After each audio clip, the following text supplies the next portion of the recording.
Thank you, Miss Abigail, for posting the course materials. Good times. Can everybody hear me? Oh, I can. Yep, we can hear you. awesome. Well, let's get this show on the road, guys. Let's get it started. It's 1 o'clock. My name is Mark Burstein. I'll be your instructor today, filling in for our good friend Harvey, who unfortunately couldn't be with us here today.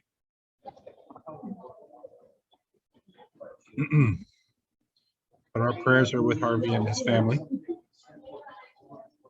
Nevertheless, the show goes on.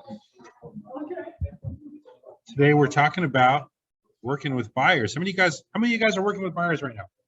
Anyone? No, I'm on mute. They said they could hear me. Yes, I am. Right. Very good.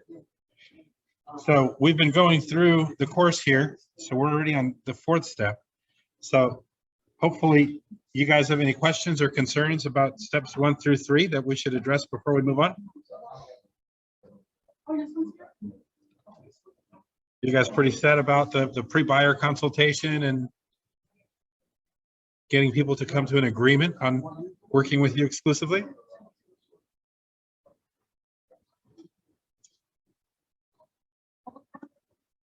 No? Everyone good? Everyone got their buyer broker agreement signed? Or at least get that firm handshake with your client that says, hey, I'm your person, I'm your agent.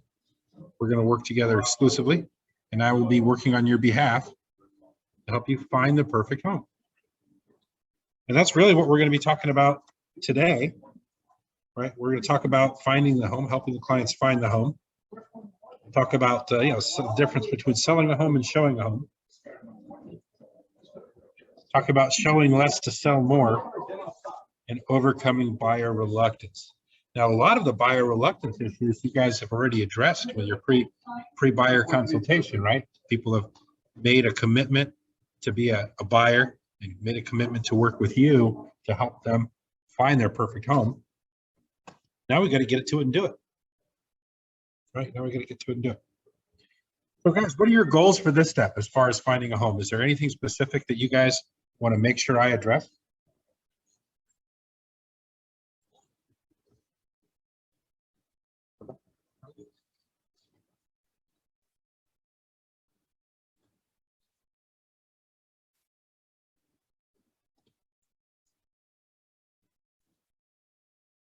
What goals for the class, guys? Want me to talk about stuff? Mark, can you hear me? I can hear you now. So there are, I often notice there are buyers who are financially able, ready, but they're not willing to make a decision on not just a home, but being aggressive in buying a home. Like they don't have any urgency, and it could be they could have different situations. Like they could be renting, or they could be looking to upgrade their primary home, and they want to look at the houses, but then they don't want to make an offer. They are very indecisive. So how do you overcome that? Okay, very good. We'll talk about that.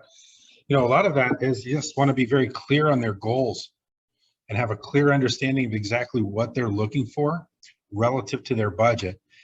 And we have to verify that what it is that they really want actually fits their budget, right? So you have to do a good job of analyzing their needs and asking good questions, understanding exactly what it is they're looking for, and then making sure that it's based in reality. So that way, when you're showing properties and you're actually selling the properties, they're meeting their goals, they're meeting their criteria. And as far as price goes and what they're looking for, make sure they understand that this is about as good as it gets, right? That way you can have that conversation and ask them to write the offer on the property. If they're not willing to write the offer, then ask them why they're not willing to write the offer. What's holding you back, Mr. Buyer? Most of it is really based on fear, right? They're afraid of the market, afraid maybe prices are going to go up, interest rates are going to go up. There's all these various factors that come into play into their decision-making process. So we have to make it clear to them that A, you have options that are within your budget that you can buy. And then B, now is the time to act because A, there's not as much competition in the marketplace today. When the market turns, and it will turn, right? It'll be much more challenging to buy a house. Right now, you have some options with negotiations. There's a good chance you could probably acquire a property for below list price, whereas 3 or 4 months ago, that was unheard of, right? So there are some very good factors, benefits for buyers right now to take action and actually take that step. So it's just a matter of making them realize, and then also being in tune to what they're looking for and finding them the best options so that when they are going through the house, they can envision their life there and they want to buy it, right? There's not much talking you can do to convince someone to buy a house they don't like. So all we can do is listen to their wants, listen to their needs, and then find them the best choices at a specific, at their price point, right? And go through an exercise with them after every house that you show. And this is something that you definitely need to set up when your initial consultation, so that sets their expectations. Mr. Buyer, after every property, we're going to sit down and talk about every property that we went through. You're going to tell me what you love about it, what you didn't love about it. You're also going to tell me what you think the property is worth. That way it gives them practice in evaluating properties, and it gives you the insight to understand, okay, what are these folks really looking for? And when I do find them everything they're looking for, can we match their price up with the seller's expectation? Close enough to where it warrants us, you know, making an offer and doing our best to try to get them the house. Now, the decision for buying a home, obviously they're going to make, right? That's why they're there. That's why they met with you in the first place. They want to buy something. So it's just a matter of finding them the right house. That's kind of what we're going to be going through today. Right. Sounds good. Thank you. Yeah, you're welcome. So here we are in the buyer service cycle, right? We've already went to leads to appointments. We've talked about the buyer consultation, preparing for it, and actually conducting a consultation. Now we're at the point to where, okay, they've made the commitment to work with you and only you to be their real estate agent. They understand how you work and they understand the terms under which you work, right? Understand how you get paid. That's all in the buyer consultation. Now it's time for us to do our best to actually help them find their home.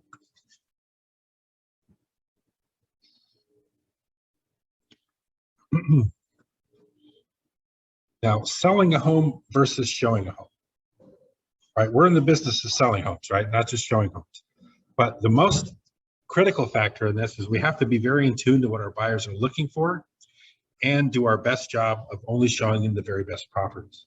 How do we do that? This is something I definitely explain to my buyers in our consultation. Okay, Mr. Buyer, now I'm going to be looking at over 100 options online. I'm going to narrow it down to maybe the top 20 or 30, which I will preview on your behalf. And when it's time for us to actually go out and look at properties, I'm going to show you the 3 or 4 very best options that I think would be a good fit for you. And I absolutely will not show more than 3 to 4 homes to a single buyer. Showing more than 3 or 4 homes at a time is, in my opinion, a complete waste of time. What happens when you show too many homes? They're not focused. The homes start blending together. You start associating the kitchen from one house to the bathroom of another house, to the backyard of another house. All it does is creates more and more confusion. And as an agent, I mean, I can show 100 houses in a day. It doesn't bother me. I can show houses all day, back to back to back to back to back. I don't get tired because I don't care about these houses. I'm not emotionally invested in anything that I'm looking at. However, when I'm shopping for myself, after 1 or 2 houses, done. I'm done. I want a beer. I want to relax. Because when you're evaluating a home that you actually want to buy, the amount of mental energy that you go through when you're touring the home is exponentially greater than just the random person walking through a house looking for features, which is what I do when I preview. right? When you preview, I'm just going through looking for features. I can eliminate houses that are dirty. I can eliminate houses that I know won't work based on the criteria that my clients gave me, and I can get in and out of there in less than 2 or 3 minutes. When you're showing a house for someone that's really evaluating it for their own personal family and needs, and you should be spending a minimum 10 to 15 minutes, if not 30 to 45 minutes in that home. So there's a higher level of attention that the buyer is going to be putting in to viewing the property. So you want to make sure you do a good job of understanding what the buyer's needs are, understanding what they're looking for, and then only showing them houses that fit those criteria and fit those needs specifically. Right? If the buyer says, oh, what kind of kitchen are you looking for, Mr. Buyer? Oh, we'd like an open kitchen with an island that's open to the family room because I don't like to be alienated in my kitchen, because I like to entertain and be included in the conversations and included in the party while I'm preparing the food, right? So when you're out previewing houses, anything with the galley kitchen isn't going to work.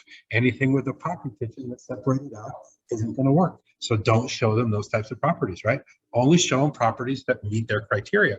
And sometimes there may not be any. When our inventory is super low, there may not be any, or there may only be 1 or 2. So it's important to be very in tune to what your buyers are asking for. Take good notes during your buyer consultation and do a good job of only showing them houses that you think they'll buy. Rochelle, you have your hand raised. Question. Yes. Yeah. Hi, Mark. So there are some buyers, given that currently almost all properties are available on various portals. So they browse through it and they many times think that, hey, we may like this property. So how do we handle those situations then? Well, understand that they are definitely online looking at property, right? And Yes. if they have selections that they want to go see, make sure, validate for them that those properties they selected will actually work. If you selected 2 or 3 properties that are better choices based on what they've told you, be confident in your conversation with them to say, oh, Mr. Buyer, I appreciate you wanting to see these homes. However, I've come across these options that I think might be a better fit. What do you think? And see what they say.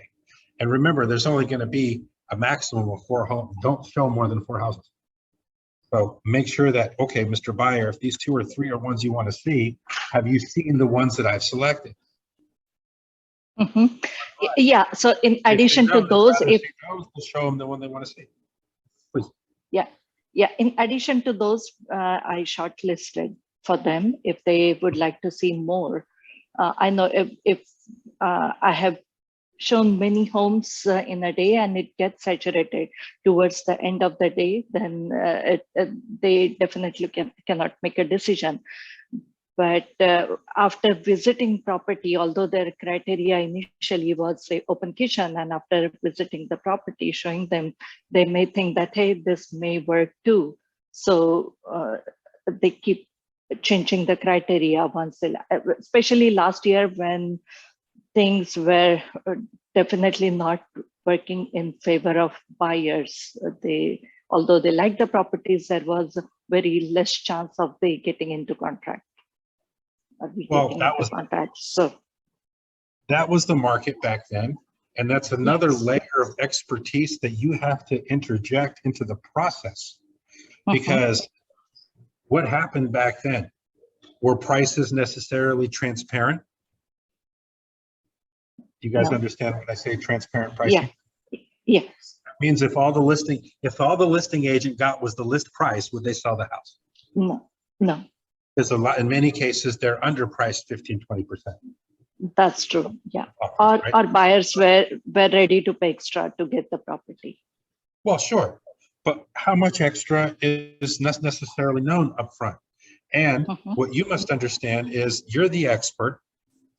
You know what they can and can't buy, if this is going to work or if it's not going to work, right? For example, let's say your clients want to live in Sunnyvale, but their budget is 1.8 million, but they want to live in 94087 and they want their kid to go to Cherry Chase Elementary School. Are there any chances remotely of them ever buying a house for less than 2 million in that area? No. That's a 0. Yeah. Chance is That's zero. true. However, there are listings on the MLS at 1.8, 1.9 in that area. And the client's going to say, oh, this is within my budget. Can you show it to me? And this is where your expertise comes in and goes, you know, Mr. Client, I can appreciate you wanting this area and I can appreciate these listings look really good. However, this house is going to go for 3 million. Can you afford 3 million? No, then we're not looking at this house. It's a waste of time. That's your expertise interjecting into the process. When I go out, even back then, you know, you want to explain to your clients how the market works. And the reality is every house that I'm going to show you, regardless of what price they're listed at, based on your budget and what you told me, you have a chance of buying. You will have a chance. You will have a chance in everything I select because I'm leveraging my expertise and I know what homes are selling for in these specific areas based on the sold prices. So when they come to me and say, well, we want this area or that area because the list price is within the budget, then you just have to be a strong agent and let them know, hey, I can appreciate what you're looking for, but even show them, look, these are the last 3 sales closed in that neighborhood. Yeah, they're listed at 1.8, they're closing at close to 3 million. Can you afford 3 million? And if the answer is no, then there's no point to looking at those houses in those areas. And let's focus on the ones that you can buy. And the ones that I'm going to show you definitely can buy. Is there something wrong with the areas that we're looking at? Sure. No? Okay, then let's go forward. Thank you. Sure. Sure. Thank you. You're welcome. Let's go forward.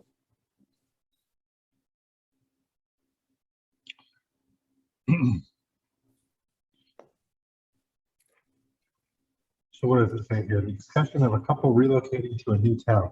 That's always fun. People relocating into our area is somewhat of a challenge because the sticker shock they get could be a little daunting. Could be a little daunting. But nevertheless, again, you want to leverage your expertise and leverage your role as an expert to help them understand what they can and can't afford and what's real at the price and what isn't. And what isn't.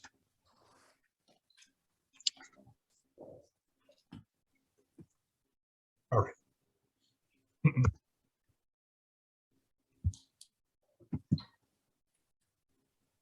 Hold on one second.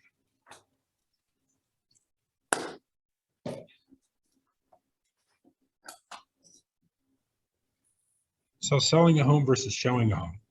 You have a discussion for the couple moving into a new town. Over here on page 93 in your book, right? It says a couple relocating to a new town visits over the weekend to look at homes. John, the real estate agent, picks them up at the airport and takes them to his office. John tells the couple, it's so great to have you visit this weekend. Here's what I'd like to do.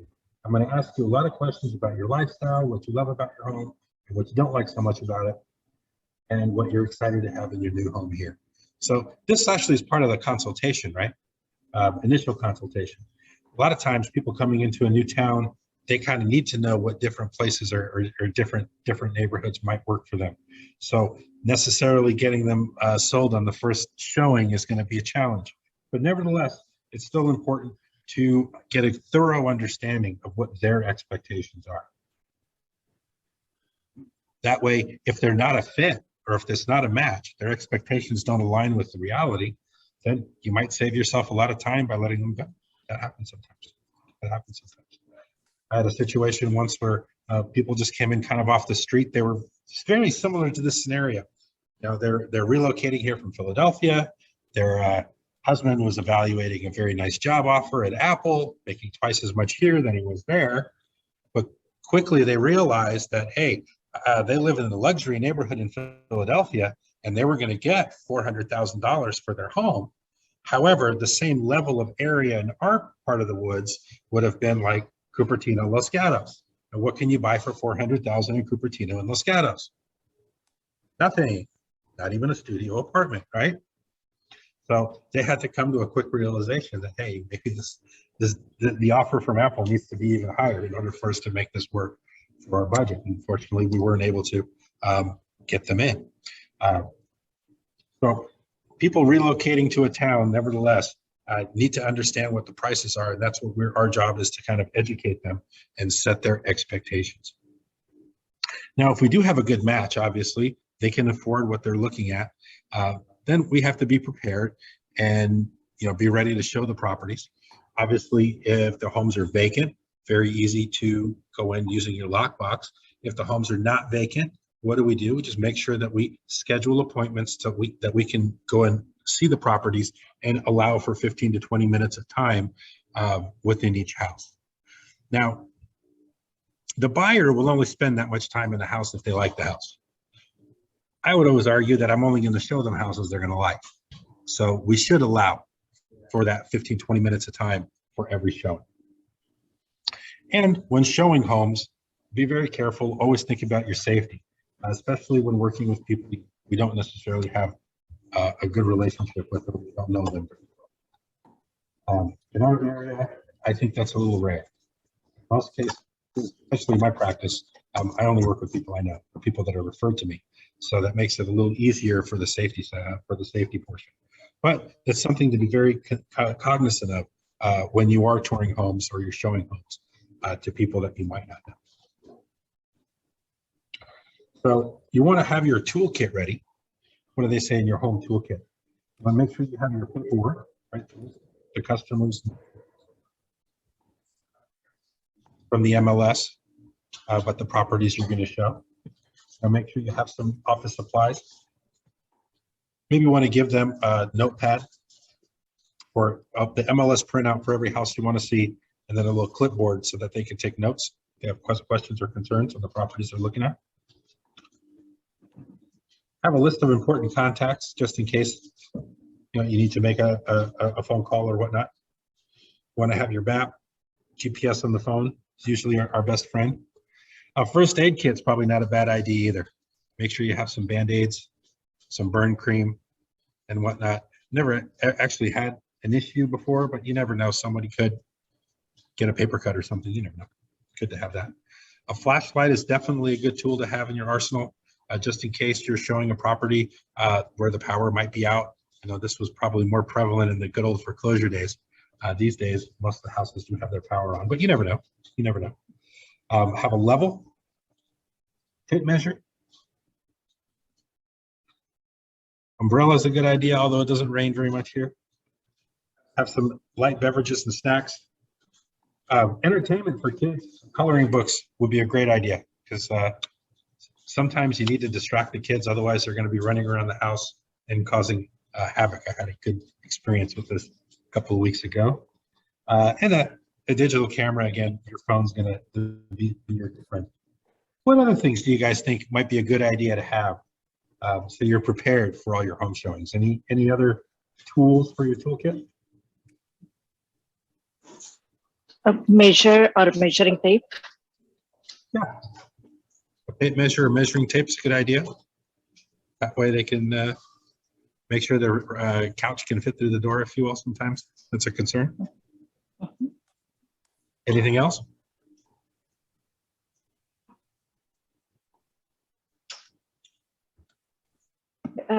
If for a particular property, the nearby grocery store, school, all those information. Oh, information about neighborhood About situations. our neighborhood info. Yeah. Google Maps is your friend on that as well. And have that app readily available on your phone. That'll kind of give you a good indication of what's around the area. And also, be prepared for that because you know where you're going.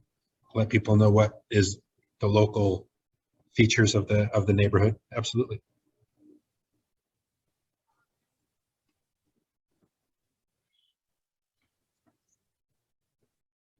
Anything else?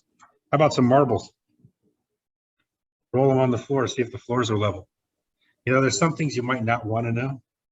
So I debated this for many points in my career. Do I want to carry marbles around? Do I really want to know if the floors are level or not? I kind of just go with my gut feeling on those things. I've walked into houses, it's like, man, you have to be drunk to walk straight because it's kind of tilted. Those are a little obvious. You might have a foundation issue. That's why you preview houses. Probably a good idea, especially if your clients are not looking for fixtures to avoid those types of situations. But not a bad idea to have a level just to kind of understand if there is a significant dip in a room or something like that.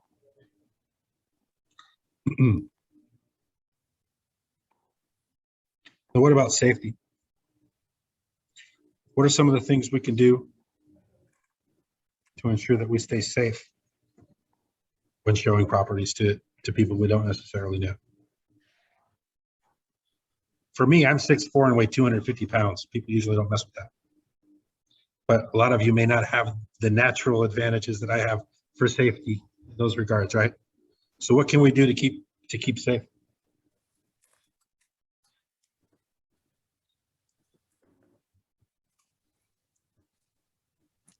I carry pepper spray. There you go. Pepper spray is a great idea. Something that makes a lot of noise, also not a bad idea.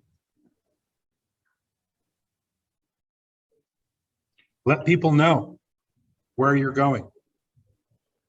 Maybe a friend in the office or your spouse, significant other, let them know, hey, I'm showing the homes to these folks. Our appointment's at 2 o'clock. I should be done by 4. So they know, when to expect you back. If you're not calling them or reporting back in between the time that you said, they know to worry. Then don't let them worry. Make sure if everything's okay that you do call them, right?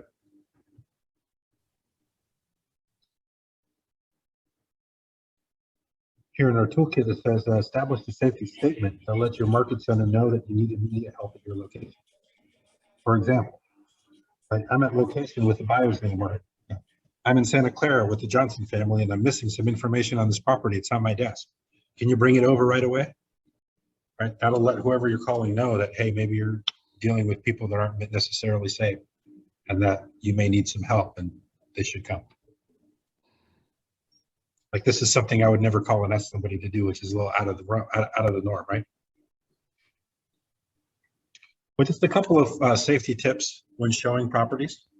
Number one, always open the doors, but then let them go through first.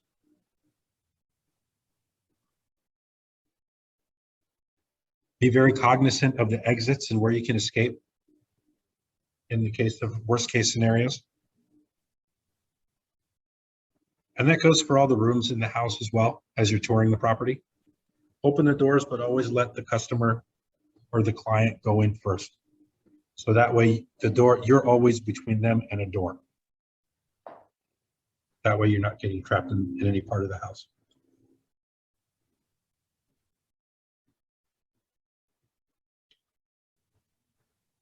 Here, don't wear or carry anything valuable, probably a good idea as well. Although some of us like to show the bling bling and whatnot. It also goes back to, again, knowing your clients and making sure that, you do have some understanding of who they are. Make sure they're legitimate clients and not there just to do harm. A lot of people that if they're looking just to do harm, they're not going to go through a whole pre-approval process. They're not going to meet with your lender. They're not going to do the things that we're kind of insist on them doing before we show them houses. There's good reasons for those things, not just to make sure that they're qualified and ready to act, but also that they're serious and their intentions are clear. They're there to buy a house, not to do you harm. Okay? And don't ignore your instincts. If your gut's telling you something's wrong, or could be wrong, don't ignore that. Might not hurt to ask a friend to tag along if that's the case.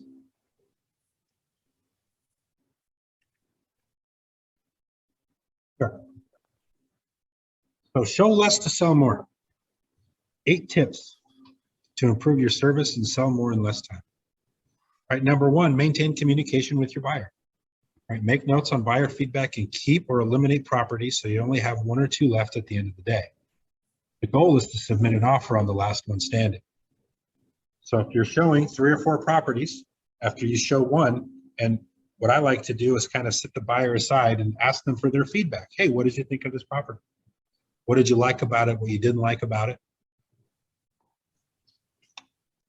And really, we're evaluating objections that we can hopefully overcome. There's certain objections that are easily overcome, some that are not, right? If you ask the buyer what they loved about the house, they like everything. They love the floor plan. We love the neighborhood. Everything feels great. What you don't like about the house? Well, I didn't like the carpet and I didn't care for the paint. Okay, I can appreciate that. But carpet and paint are 2 things that we can solve, actually, fairly inexpensively. Those are probably the two cheapest things, or least expensive remodeling points to the house. So if the problem is only paint and flooring, that's something we can overcome. If the problem is, oh, I hated the floor plan, well, you're not going to change the floor plan. So it's best to understand what you didn't like about the floor plan and make sure it's not present in the next properties that you're showing. Rochelle, did you have another question? No. Your hand's raised? Okay, Oh, sorry. that's okay. All right, good.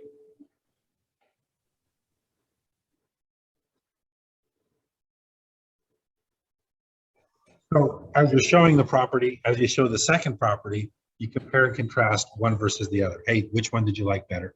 Hopefully eliminate one and keep one. That way at the end of the tour, there should be one house standing. And it's a good practice to get people to understand house value. Hey, Mr. Seller, what do you feel this house is worth after each house that you visit?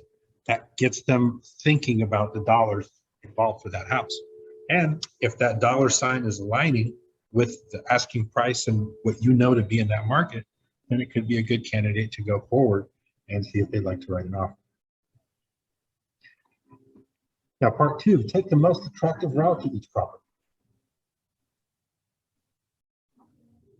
Understand where you're going. This again, make sure you preview homes. That way you know the neighborhood. You know which streets to avoid if there are streets to avoid. But take the most attractive route to each property. Makes good sense. Encourage your buyers to take photos and nickname each property. This helps them remind what they've seen.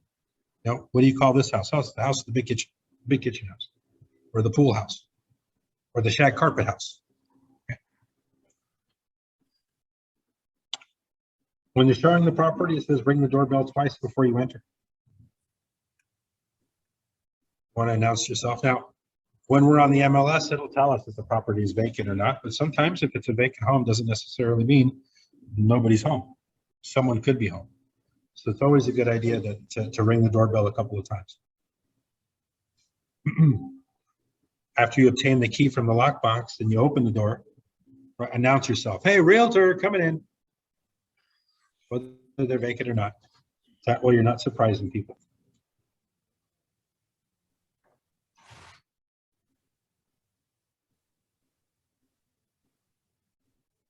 Sometimes if you're meeting clients at the property, if you arrive first, it's a good idea to open everything up, go inside, turn all the lights on, make the house appear as bright as possible. If they're driving with you, obviously it's not something you might necessarily be able to do. But again, judge for safety reasons. If you fully trust the people that you're with, then it's okay to go ahead and go in the house first, start flipping on the lights, pour them through the property.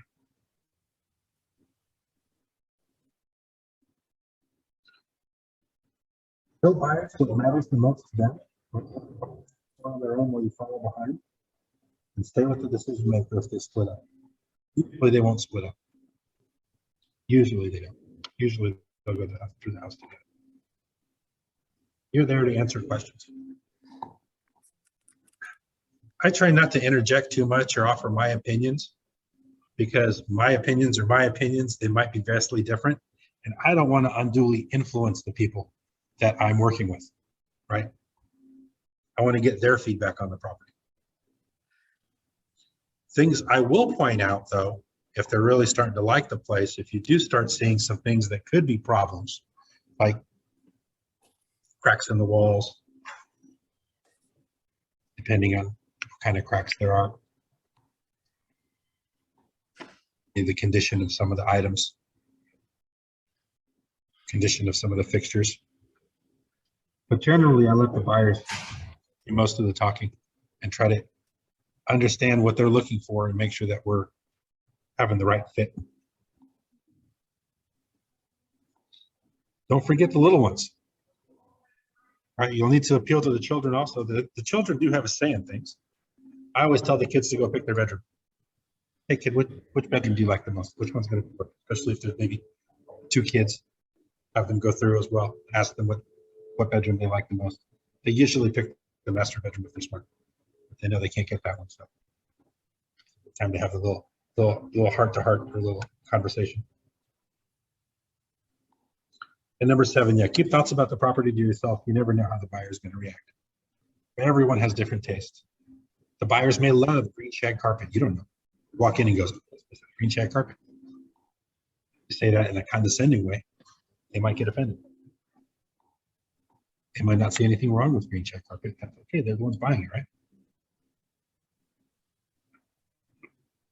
And then point out any issues immediately, flaws that can hinder any purchasing decisions or have a financial impact, and always offer a solution. Again, some things what we know can be changed. Fuck, the appliances are old. Okay, we can get new appliances. That's something that's overcomable. Mr. Buyer, what if I get the seller to credit $10,000 towards your closing costs, and then you'll have $10,000 to get new appliances? That's a win-win if everything else is awesome. The neighborhood's awesome. The house floor plan's great.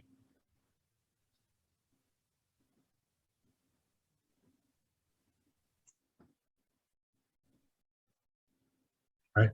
Consumers are less likely to buy when presented with too many choices. Right? Too many choices creates confusion.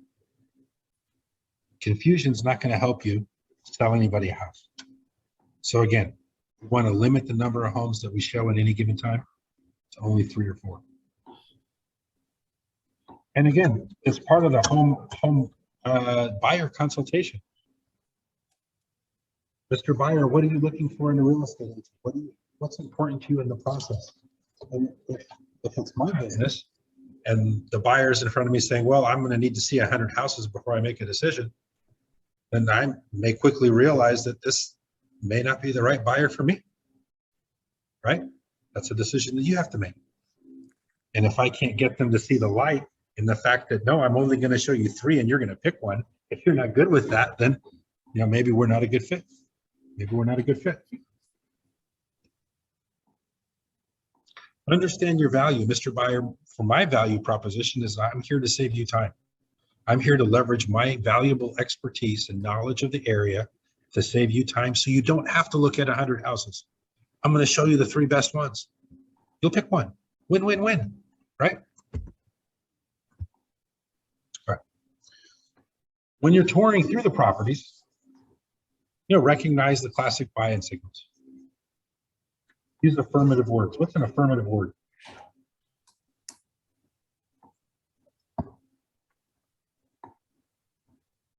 Something positive, right? Look at this amazing kitchen. Oh, wow, they remodeled these bathrooms. Oh, wow, the roof looks new. Look for happy facial expressions. Are the buyers going to be asking a lot of questions? If they're not interested in the house, I've shown properties, I've shown a lot of properties. If the buyers are not interested in the house, they'll quickly go in and leave, right? That's obviously not going to be a good fit. But if they hang out a little bit, if they quickly want to leave, understand why, right? Why, Mr. Buyer? Why don't you like this house? That way we don't make the same mistake again. But that only happens when the buyer's in control, when they select the houses. When I select the houses, that almost never happens. So as you're walking around, right, look for the happy facial expressions. They start asking questions. Start asking, so what schools does this house go to? If they weren't interested in the house, they wouldn't ask you about the schools, right? They start looking over the details of the house. They pull out the tape measure, start measuring to see how long the living room is. Will their section will fit there? That's a pretty good buying signal. Start mentally decorating the place. If they don't care about the house, they're not going to sit in the living room and go, so where would you put the television, right? They'll only say that if they like the place. So look for those clues, look for those cues. If you start getting those cues, then understand that this may be a property that they're interested in, and it's a good chance you might be writing an offer. Any other classic buying signals? What do you guys think? I know some of you guys have shown houses before, almost all of you have, right? What are some other buying signals?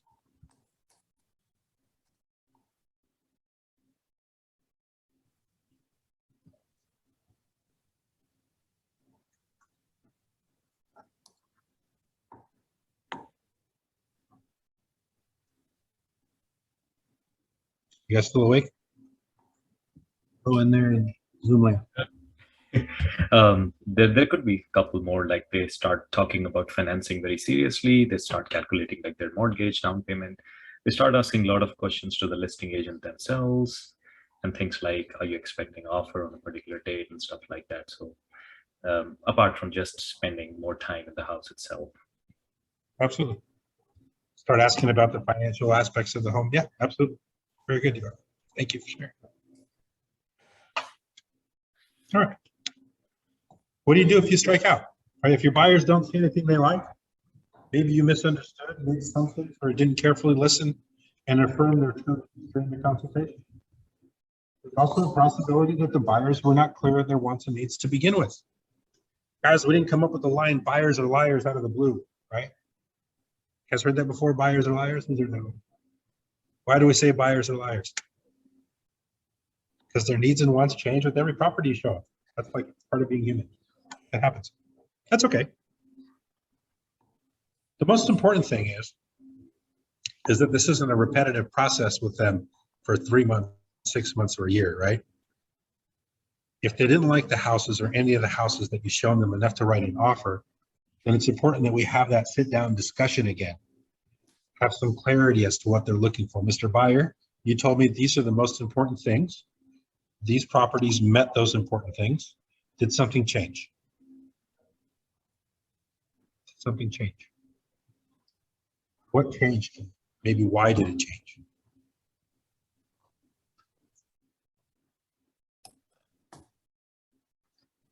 Many cases, the buyers are just scared. That's what's really holding them back. Scared of the market, scared of the economy, scared of a commitment, right? So how do we overcome that? How do we overcome that?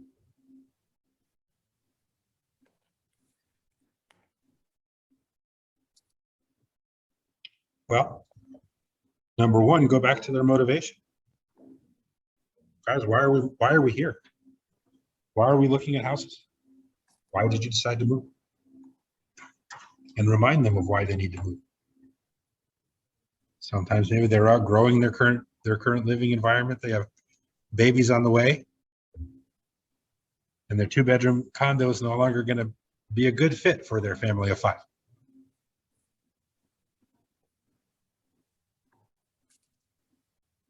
Right?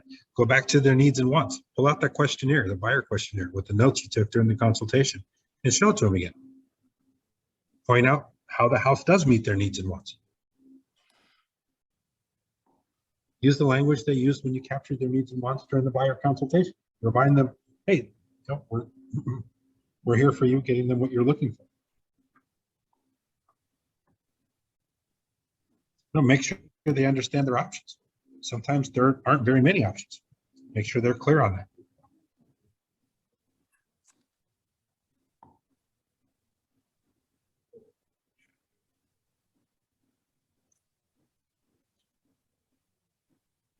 Alleviate their fears, right? If they're afraid of making a commitment, explain how putting in an offer will essentially buy them the time to think it over.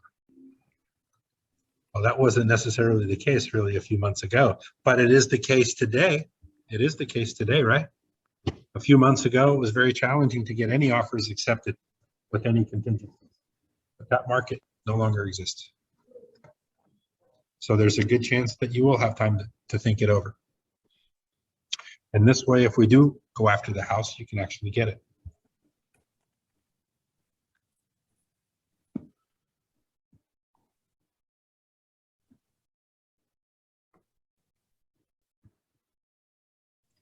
Solve their problems, right? Maybe another decision maker needs to see the house. Maybe they love everything about the house except for the carpet. Explain they can still put an offer and secure the house.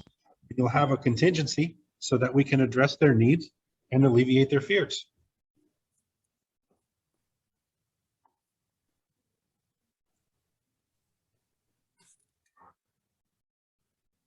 And calculate the cost of waiting. Paint a scenario of what happens if they don't commit to this house. The solution to any of these negative situations is to buy the house. Well, what is the negative situations these days? What's the looming dark cloud over our buyers? Interest rate. Interest rates, right? Mr. Buyer, yeah, we actually kind of definitively know they're going up next week, right? We know this. There's going to be a Fed meeting and all indicators are pointing next week the rates are going to be higher. So if we're showing a house today, it's very real fear. The house will be more expensive tomorrow. Even if the value drops a little, it's still going to cost you more in the long run.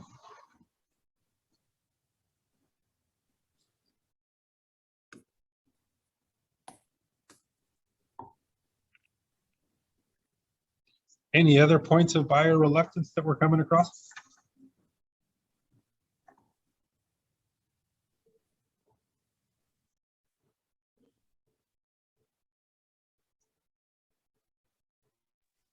In current, actually, the market that is shifted, I see few buyers who are trying to get maximum seller discounts and negotiate more. Yeah. Well, now's the So- time to do it. How do we do that? So one way is definitely buy a point. Second way is if there are any section 1 items, then get seller credit for that.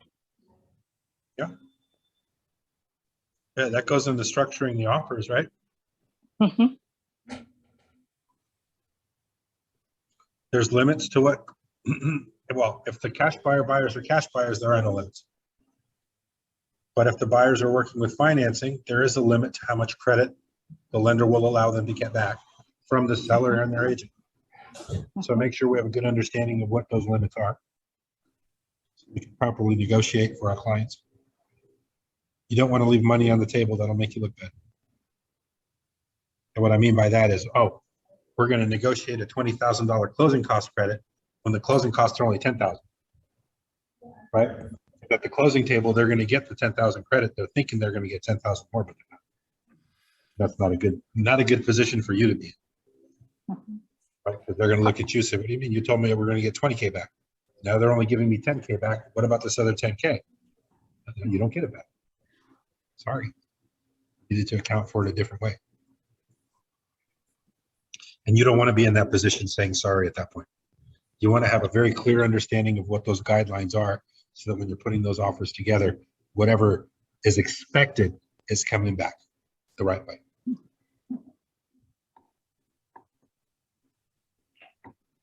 All right. Let's check out the story on page 101. Agent Laura. What happened to Agent Laura? Agent Laura had been working with her buyer for 2 weeks and everything had been going great and according to plan. After conducting a thorough buyer consultation, selecting properties that matched her customer's criteria, and showing them, her buyer focused in on a property they absolutely loved. Laura was convinced that her client would be under contract within the next 24 hours. Hey, Laura. Laura noticed that her buyer was mentally making plans to paint and redecorate, as well as arranging the family. What's been going on with you? Oh. That's private conversation. Laura reminded her buyer that this was in their price range and had almost every feature they wanted, as well as the bonus features. Laura asked her buyer to submit an offer and convinced she would get a yes. She was surprised when the buyer responded, no, I'm not quite sure this is the one. Wow, what just happened? Laura thought to herself. She was stumped and unsure of where the fear came from. However, she knew this was a critical point in the buying process and was ready to turn the situation around. You guys understand the situation? Laura thought she found him in the perfect house, and we've all been there, but the buyer was reluctant to make the move. How should Laura have responded, or how should she respond in order to get the buyer to take action?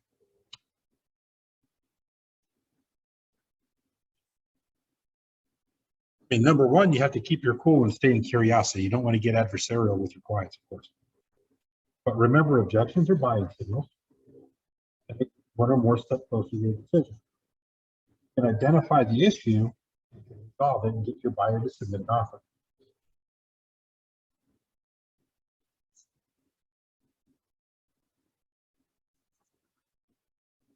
So how do we do that? Well, we have to ask questions. We have to ask questions. Mr. Buyer, what's holding you back from making an offer on this house? Correct.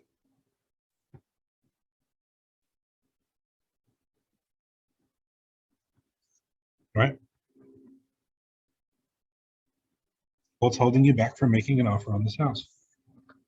Well, what are some of the common objections? They're on page 102. The house is great, but the carpet's really old and the paint is terrible. Right? Carpet and paint. What do we know about those things? They're cheap, easy to overcome. Great. You know, it really doesn't take much to replace carpet.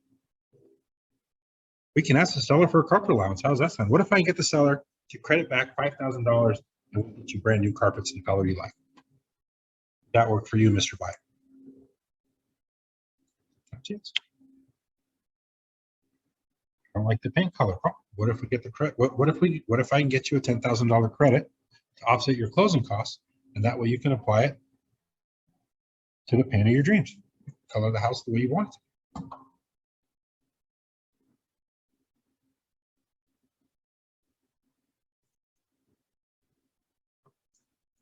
Cosmetic issues, those issues can be solved. If they can be solved, we can offer solutions.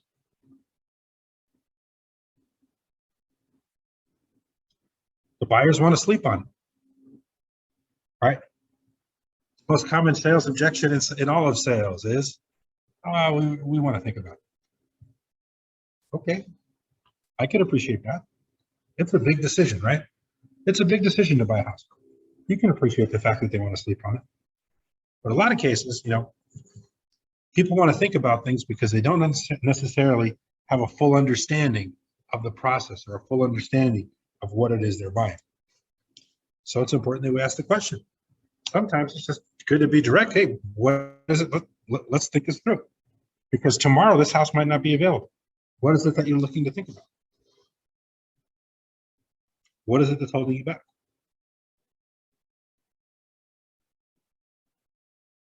It's a big decision and we want to sleep on it. Make sure we're comfortable with it.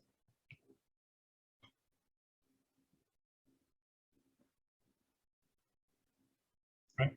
I agree. I agree. It is a big decision. You may just be expecting buyer's remorse in advance. It's natural to second guess big decisions. I'll tell you what, let's write the offer now so you have your best chance to get this house that you really like. If you change your mind before the seller responds, we can withdraw the offer.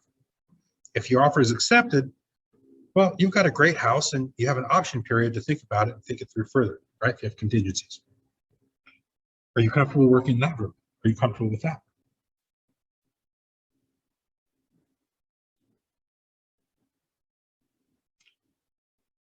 Or in a seller's market, with clients you have excellent rapport with, right?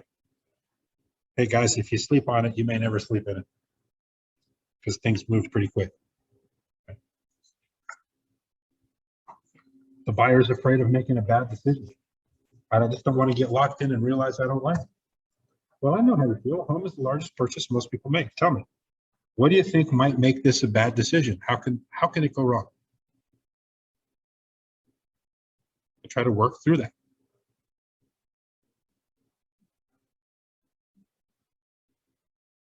All right, fear of the unknown. It might have problems that we don't know about. I'm afraid there will be foundation issues or other major problems. Well, Mr. Buyer, one thing all homeowners come to realize is that there's no such thing as a perfect house. Houses age and things go wrong. What we'll do is have an inspector conduct a thorough examination of the house, or we'll review the home inspection that the seller has provided. We'll get a detailed list of all the findings. That way you have an expert opinion. It's the expert's job to let you know what you're buying. If they uncover any real problems, we can negotiate for repairs, or we can decide that you don't want to buy the house and we can walk away and get your deposit back. Right, in our market, these days, in our market, most likely you're going to have inspections up front. So there will be clarity, right? The first soft close, if you will, for any property is, hey, Mr. Buyer, do you like this place? You like all the disclosures for this house, right? That way they can go through and go through the disclosures and have an understanding, at least a fairly good understanding about the condition of the property. And I would say 95% of the homes on the market in our area are going to have professional inspections in their disclosures. So that's not going to be a big turning point.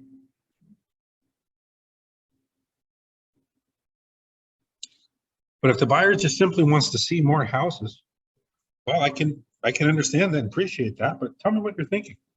Do you think there might be something better? What didn't you like about any of the homes that we showed, or the last one standing, if you will, at the end of your tour?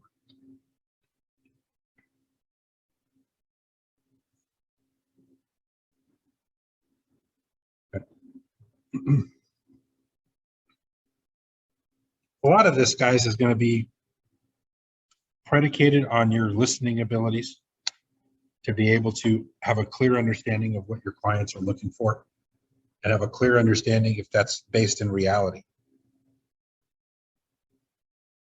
relative to their budget. And if it is, most of these objections that we're going over here in the guideline may or may not apply.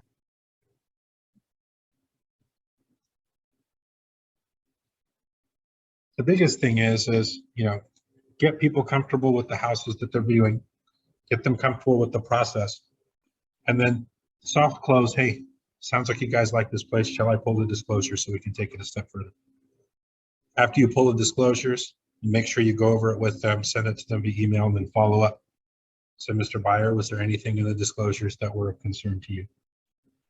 Any red flags that you think that would prevent you from making an offer on the house? And if there's no red flags, then let's take a step forward and see what we can do to make an offer.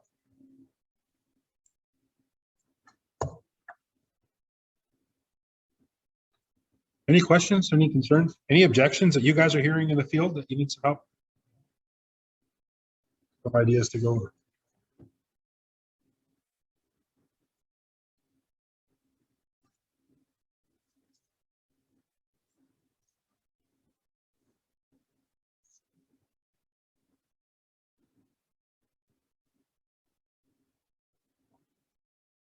No?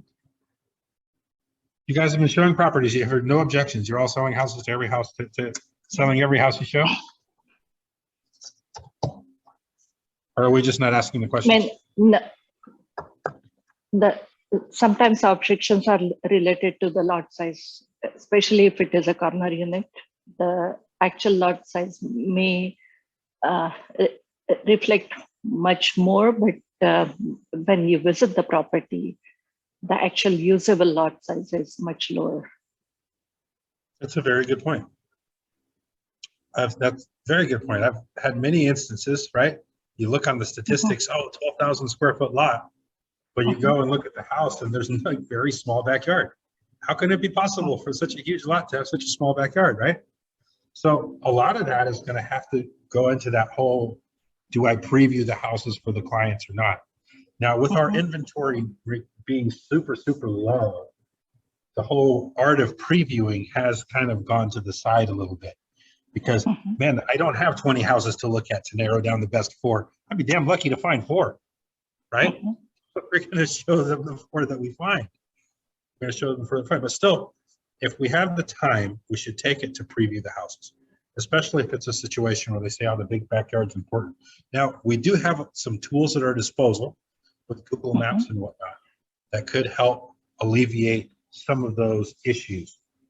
But understand, yes, in a corner lot, they measure the lot all the way out to the street. So you are going to have 2 park strips that will eat up some square footage, right? Also be very cognizant of the placement of the house relative to the lot. Because I've seen some homes with a 5,000 square foot lot. However, the house is situated so close to the front, there's only maybe less than 15 feet between the curb and the front door. So the backyard is actually rather very spacious for having a very small lot size. So we have an understanding of what's important to your client. If big backyard's important, you know, especially with the stressed inventory, it may not be a bad idea to take a step further, look at the bird's eye view of the house, and see there may be backyard, even though that the statistics are a little on the small side, and vice versa. And vice versa, especially corner lots. Depending on how the house is positioned, you may have a huge side yard and a very small backyard. So again, understanding what the client's looking for and what their must-haves are will help you eliminate some of those before you even go show. And again, it's that having the mentality of, I'm not going to show these people 20 houses. I'm only going to show them 3 or 4. So let's make it 3 or 4 really good ones that will really fit their criteria. And if there's only 2, then there's only 2. Don't force a 3rd or a 4th. Don't force a 3rd or a 4th.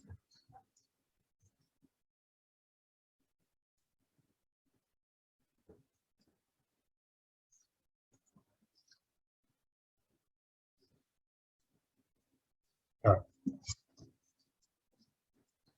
Any other objections or things that you want me to help going through?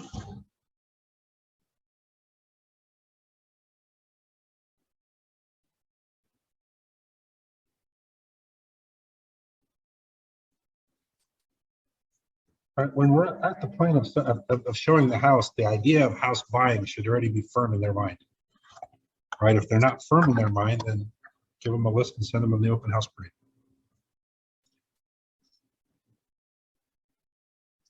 I make this clear in the buyer consultation again. I'm showing you houses only because you, Mr. Buyer, are committed and really want to buy one. If you're not there, or we're not committed yet, or we don't have a good reason to be out in the house hunt, maybe, I'd rather spend Saturday with my daughter. There's opportunity costs for being out here with the people that you're out there with, right? Make sure we're all out here for a purpose. And I don't mind spending my Saturday afternoon with my buyers if they are motivated to buy. If they're motivated to buy. So if they're already out looking with me, they're motivated to buy. So now it's just a matter of, okay, why is this house not the right house? What is it about the house that we don't like? Is it something that can be overcome with negotiation? If it can, then let's see if we can move forward. If it can't, then on to the next one. And make serious notes about why that house didn't fit, so that the next one, or maybe the ones on the subsequent tour, don't have those same problems. And if you're going out 3 or 4 tours and your buyers are not committing to making an offer, well, it's time to have that discussion. It's time to sit down and ask them, well, what's going on? What changed? What are we afraid of? In my opinion, I've shown you 2 or 3 awesome opportunities. You've passed. Why? And listen to what they're saying. It could be a totally external factors. Maybe they're having problems at work. Well, it's good that you know that. That way I'm not spending my next weekend with you guys when you're about to lose your jobs, right? So it's important that we have those conversations. Value your time. Value your time. So just a quick review. Sell homes, don't show homes. Well, homes sell themselves. In my opinion, you really have to be in tune to what your buyers want. Communicate clearly their understanding of their needs, and then only show them homes that meet those needs. That way, there's not a lot of selling that you have to do. You want to be prepared for the tour by pre-selecting and previewing the properties. Participate in tour, guys. Every Tuesday, Wednesday, Thursday, we have tour, broker tour. The good news about going on broker tour, half the time they feed you, so you get lunch included, right? Go to view a few properties and preview the homes with your clients in mind. It's always a good idea to have visited the home prior to showing the home to your client. That way you can point things out. That way you already know what to expect when you go into a room. You're not surprised by the green shack carpet. Right, conduct the tours with your buyer with the intent for them to make an offer. Guys, we're here to buy a house. We're not here just to spend Saturday afternoon hanging out. And then help overcome any buyer reluctance and objections.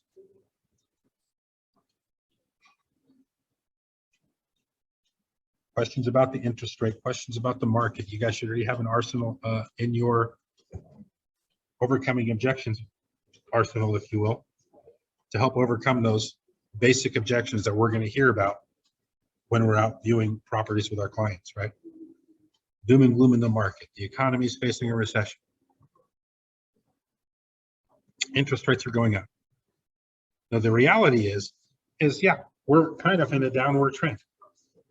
And when we're in a downward trend, that's the best time to buy a house. No one knows where the bottom is. And the truth is that downward trend does not last very long. When it shoots back up, you may have every intention to buy a house. It ain't gonna happen for you. Right now, in today's environment, there's a good chance there maybe only be 1 or 2 offers, maybe 3. Most likely you'll be the only one, which means you have a darn good chance of buying this house. When this market changes, probably 6 months from now, we'll be competing with 7, 8, 9 offers, 10 offers. But there's 10 offers, there's gonna be a couple of crazy. You can't be crazy until you're crazy yourself, which means you're gonna wait, overpay. You don't want to overpay, you buy now. You don't want to overpay, you're going to buy now. Now's the time to do that. And even if the market does dip a little bit, it's not going to dip forever. Even in the worst economy we've ever had in 2008, 2009, by 2011, we're back up above. Back up above where we were. Everything comes roaring back. It's roaring back. That's the truth. Any questions, concerns? Yes. Yeah. So how do we address? We know that because of last couple of interest rate changes, the market, we are seeing reduced prices on homes, and we are expecting another couple of interest rate changes this month and maybe later this year. So how do we address that? Whether there will be further changes in the list price, or whether the sellers, the properties which are not selling, there will be change in the list price, even if the buyers are paying a higher interest rate. That may be for a couple of years, because later they can always refinance, but at least they will get lower offer price. The properties will. Right. Well, right now is the time you'll probably get the best price today because of the lack of competition. Now, the interest rates are what they are. 30-year fixed is what it is, and it's only going to get higher. The thing about 30-year fixed is that you have to understand, number one, most people don't keep the house for 30 years. Even if they keep the house for 30 years, most people are not going to keep that loan for 30 years. Now, maybe the guys that just refinanced to 2 to 3, yeah, maybe they might. They'll probably never. I got mine under 3. I'll probably never sell my house because of that fact, right? However, everyone buying in today's economy or today's market, the likelihood of them keeping that loan for 30 years is going to be very small too. So that being said, why are we even shopping 30-year mortgages? Let's explore the 5-year arm. Let's explore a 7-year arm. Those are going to be a point and a half less in most cases. So you're still going to get that. Interest rate's not going to be 6s in the 6s. It could still be in the 4s or the 5s. And then when it changes over the course of the next 4 or 5 years and dips again, you refinance. Right? That's right. But you're dating the rate, right? You marry the house, but you date the rate. So you want, if you find the house that you love, and you envision yourself being there a long time, don't let it go. Get the house. Your interest rate or your loan is temporary. And make sure the buyers understand that. Interest rate's temporary. And just because it's adjustable doesn't mean always that it's going to adjust up.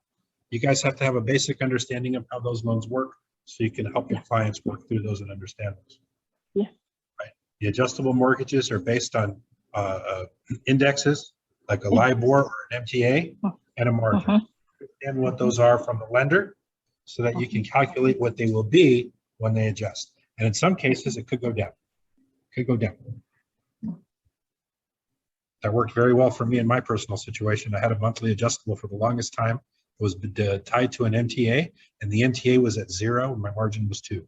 So I was, although it could have adjusted at any time, for about a good 4 or 5 years, I was sitting with a 2% interest rate, just paying a ton of principal off of my mortgage. It was awesome on an adjustable loan.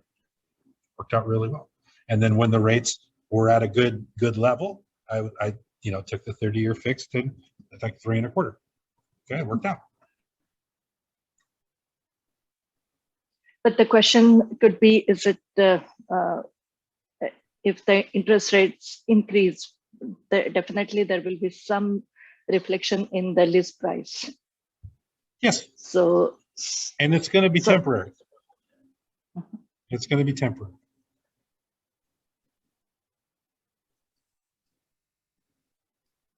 And it's not necessarily going to be in the list. The list price is the list price. And it's what we're offering and what the actual purchasing Yeah. price is. Right. And that's mostly going to be predicated on seller motivation and competition. If the That's- seller's motivated and you have no competition, well, the good news is that you can negotiate. We can get the price down for you now. Let's negotiate. The number one thing is you love this house.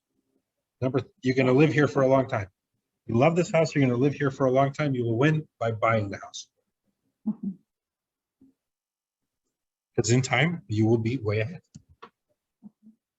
And that brings us to our next section, which is the offer and negotiating of the contract. Fun part, right? The client found the house. Now we have to do what we can to help them actually acquire the house.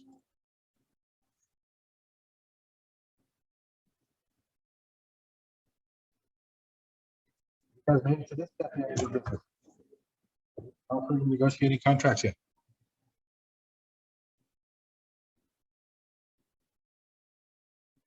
I know some of you have. Not all.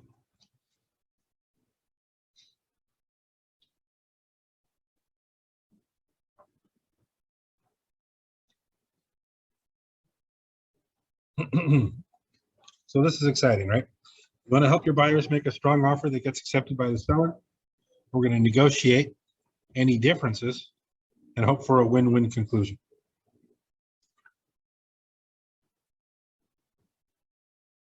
So how do we make strong offers?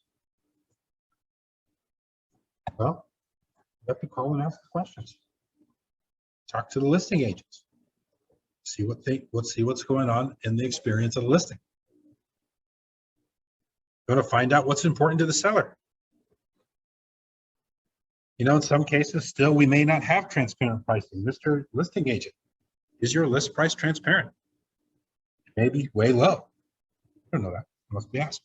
We want to educate and encourage our customers or clients to make win-win offers, right? What are some things we can do to make an offer a win-win? If they want to go for a much lower price, okay, let's try for a lower price. What can we do to make our offer more attractive outside of price?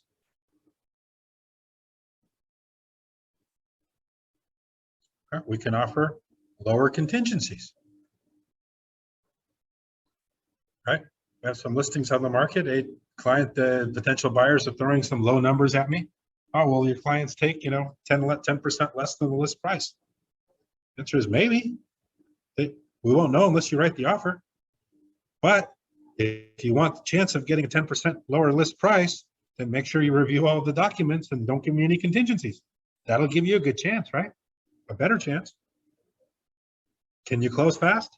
Can you close in 14 days? Money in 14 days? Yeah, my clients might take less if they can get the money in 14 days.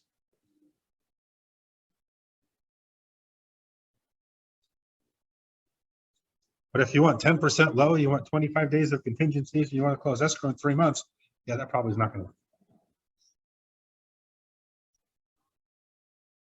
So there's many factors outside of price that will make your offer stronger and could give you an opportunity to work. I have a few flippers in my database.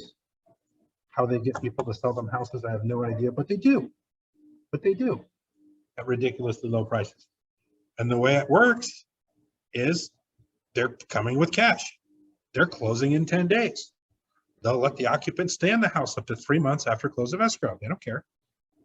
So there's other factors that might be most appealing to those sellers. We have to ask the agents, see what the situation is.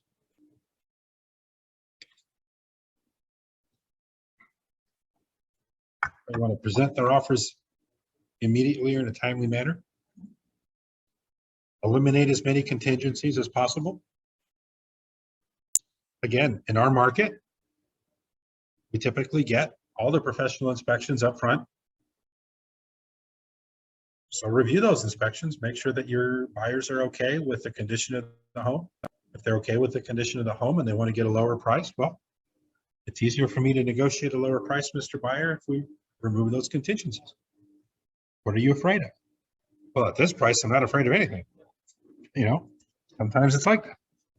If that's the case, then try. It doesn't hurt.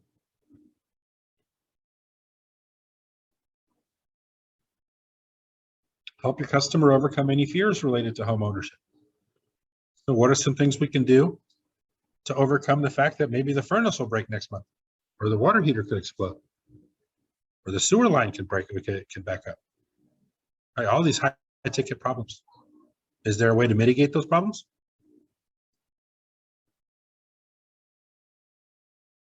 Is there something we can buy for a few $100s that'll help alleviate those problems? Guys heard of home warranties? Absolutely. You offer a home warranty. Mr. Buyer, every house I sell will come with a Fidelity National Home Warranty. So in case something does break, it'll only cost $80 as opposed to $800 or $8,000. And I'll even cover it for you. Right? Help your customer overcome fears related to ownership. And then build rapport with the listing agent and or seller. Now, if you're working with a multiple offer situation, if that listing agent doesn't like you, you're not going to win. Plain and simple. Plain and simple. So you have to make sure you're good at building rapport with that agent. Probably the best way to do that is participate in broker tour. Because during broker tour, the listing agent's sitting at the house, conducting an open house for other agents. This is your chance to build rapport. We're also a profit share company, guys. So your chance to hopefully, if you come across other agents that you like, that you'd like to work with at our office, you can introduce them to Laura, right? So a lot of good reasons for building rapport with the listing agent while you're out in the field, participating in the tour. And if maybe the house wasn't on tour, but your buyer wants to buy the house, you want to call and have a nice dialogue with the listing agent.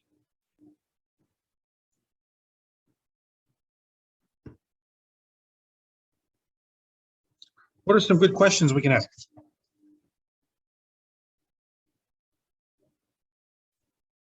Important questions we should ask them when we're talking to the listing about negotiating offer.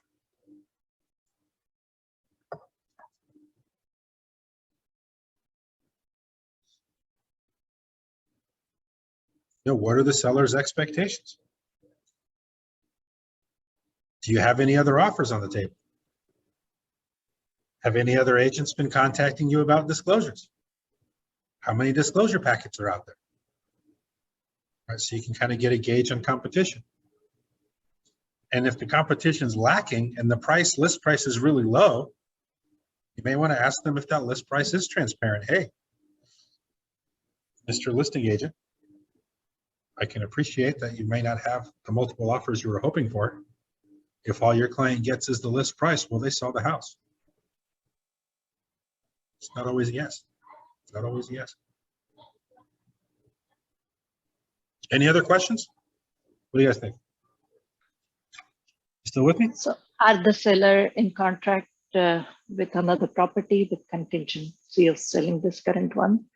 That shows how motivated they are. Yeah, it's a good question. Very good question. Has the seller found their replacement? Anything else?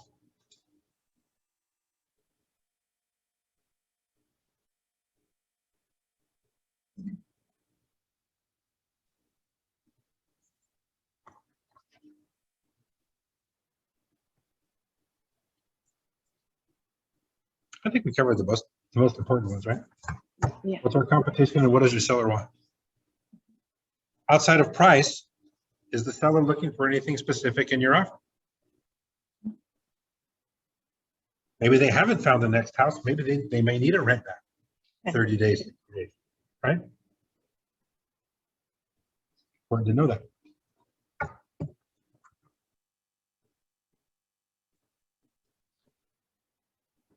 if it is a flip home, then basically the offer price that they are expecting to break even in current market. Absolutely. What is the seller expectation? Mhm. It's always good to know. Doesn't mean you're going to give it to them necessarily, especially if there's no competition, right? Just negotiating with ourselves. You're not going to bid against yourself, right? But it's good to know the mentality of the seller or try to get an understanding. Okay. And then educate your buyers. Right? Let your buyers know that you're going to advise them on the price to offer. How do we advise buyers on price? What do we do? Comparables. That's right. Show the comparables. What are the homes actually selling for in this neighborhood? 3 or 4 months ago when the market was going crazy up, up, and up, everything was going way over list price. Now, how do you convince a buyer that, hey, no, we have to offer 200, 300, 400, $1 million more than they're asking? Just expect them to take your word for it? That would be great, wouldn't it? No, you have to show them, right? You show them what's been selling for, what the last 3 or 4 sales in that neighborhood. And you'll see the list price, sold price. Look, Mr. Buyer, list price 1.8, sold price 2.5, list price 1.9, sold price 2.5. You know, you show 3 or 4. So what are we going to offer on this house? Right? Hopefully it's 2.6 because that was the market at that time. Right? In today's market, it's a little easier for the buyer. And that gap between list price and sell price is going to shrink, if not flip, right? Mhm. When things become more transparent, it'll be a lot easier for us to work with buyers. I may even start working with buyers again soon. I haven't for the past 2 years.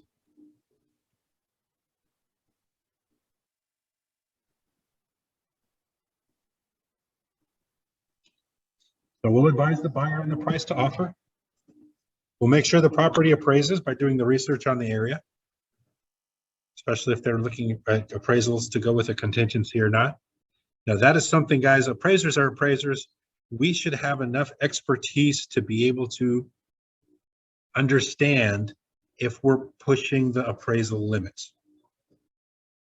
Right? Based on the sold prices and what we're offering, sometimes it's a no-brainer. Yes, this will appraise, no need for a contingency because everything in this neighborhood is selling for 2.5. We're offering 2.3. Should be no worries, right? But if everything's selling for 2.5 and we're offering 2.550, and your client doesn't have that extra 50, then you may have to consider the appraisal contingency, which could work if there's no competition. We're going to make sure the house is structurally sound with inspections. That way they can feel comfortable moving forward on the condition.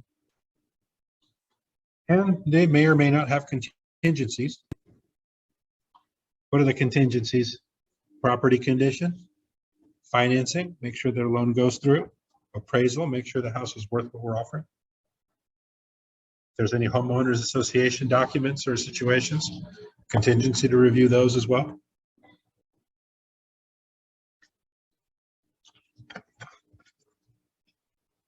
Yep. Then conduct the CMA like you would if you were going to be selling the house as a listing agent, right?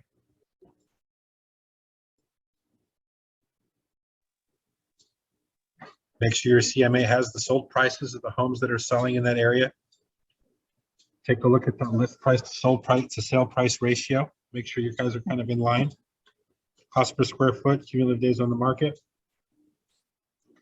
And also some other details with regards to property history and age, amenities, upgrades, and improvements. Sometimes what the seller paid, especially if they bought it recently. And the location.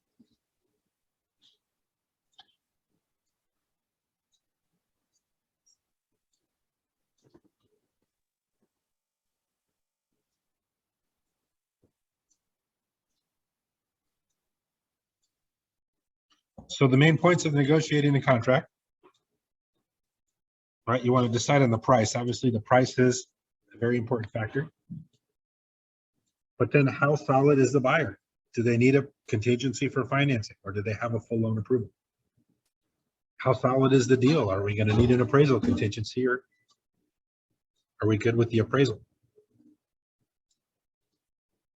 How big of a deposit can we put down? Do we have the 3% or we try with 1%? What conveys? What's included in the house? What appliances are included, if any?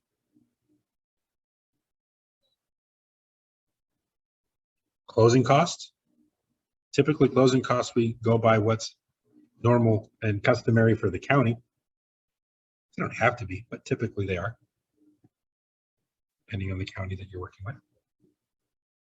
The contingencies, how long of contingencies do we need? How much time you want to give the other side to reply? When is the offer going to expire? Here it says humanize the offer with a personalized letter. Yeah, it's not really flying these days because of fair housing. And then understand if there's any competition, right? Are there any other offers?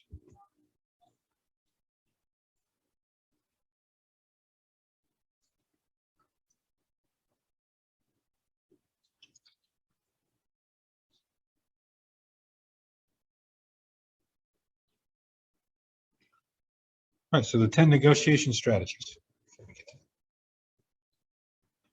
Gather as much information as possible, right? Get as much knowledge about the seller as you can. Why are they selling? Where are they going? What do they need?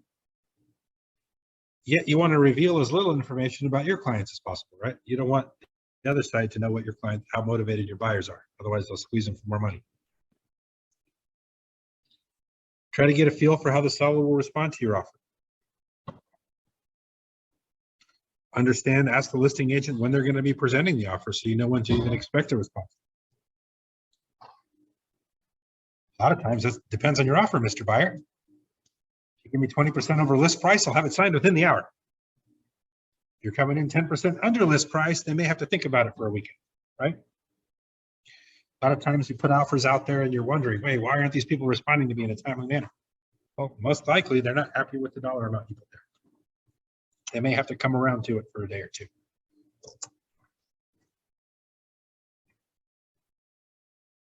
Right, negotiate strongly on important issues. But negotiate soft with people. You don't want to be too aggressive. That could backfire.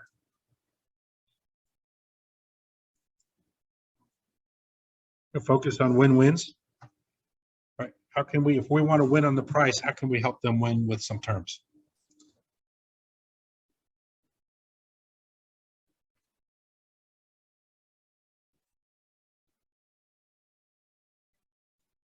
Do whatever you can to kind of keep pushing the sides together. Sometimes it could take a few counteroffers for them to come to a full agreement, and that's okay. As long as you keep moving the negotiation forward. Mr. Listing Agent, if this offer isn't perfectly acceptable to your seller, please take the moment. We greatly appreciate a counter. Or sometimes it's a take it or leave it situation. Let them know that as well.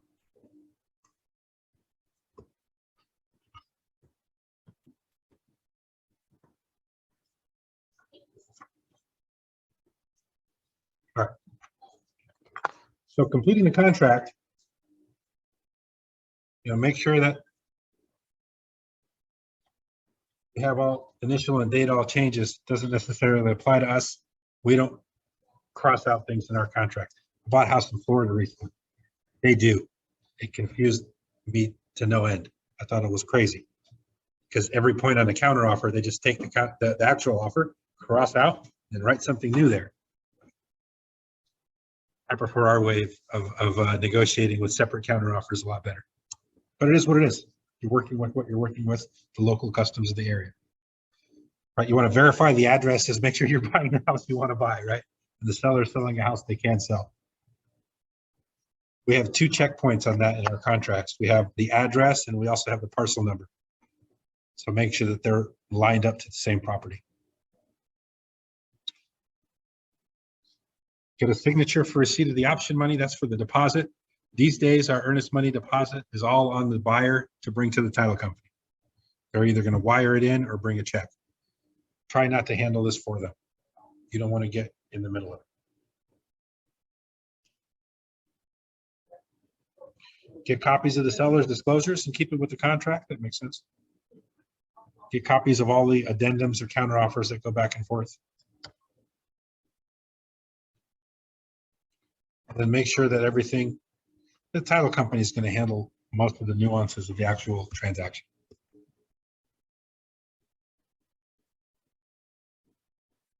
But just verify the dates on the contract. Dates are what the timelines with regards to when it's signed, then the timelines for contingency start the very next day. So make sure you have clarity as to when those contingency timelines are going to expire.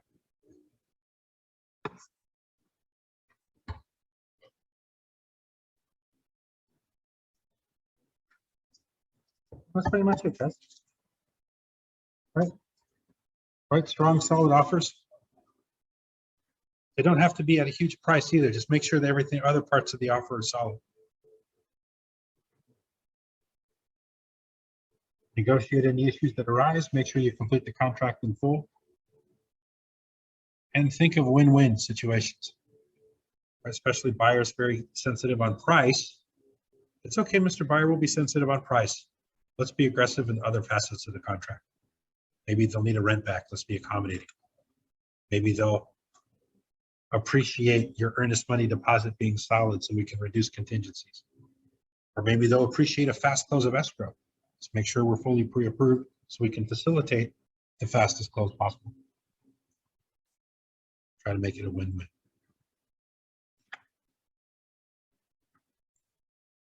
Ahas, guys, any questions, concerns? Still awake?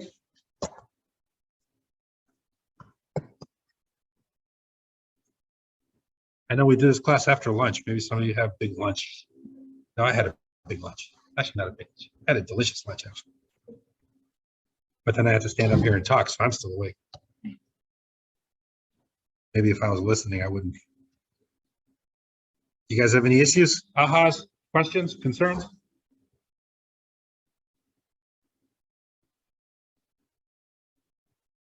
You guys ready to go out and write winning offers? What was that? I can hear the peanut gallery is saying yes, yes. Yeah. All right, good. While you guys have me up here, any questions, concerns about showing houses, writing offers, anything that we didn't address today that you would like to get some clarity on?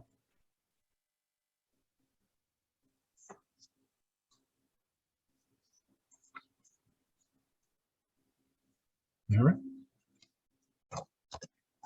Well, with that, then our presentation is over. Thank you guys for joining me on this lovely afternoon, Thank you, Tuesday Mark. afternoon. Thank you so Oh. much. Thank you, guys. Thank you all. If you have questions, concerns, you guys know how to reach me, broker@kwscb.com, or the numbers. We'll have a new productivity coach starting pretty soon, if not already. Should help you guys get your careers launched. If you have any other concerns or issues, you all know how to reach out to me, either through me or through Laura or through Stacy. We have a plethora of awesome staff at our KW Santa Clara office that are eager to help and help you all be very successful in this business, myself included. I want to see all of you successful, selling all the homes that your hearts could desire and building the lives that you all deserve. All right, guys. Enjoy the rest of your day. Thank you, Mark.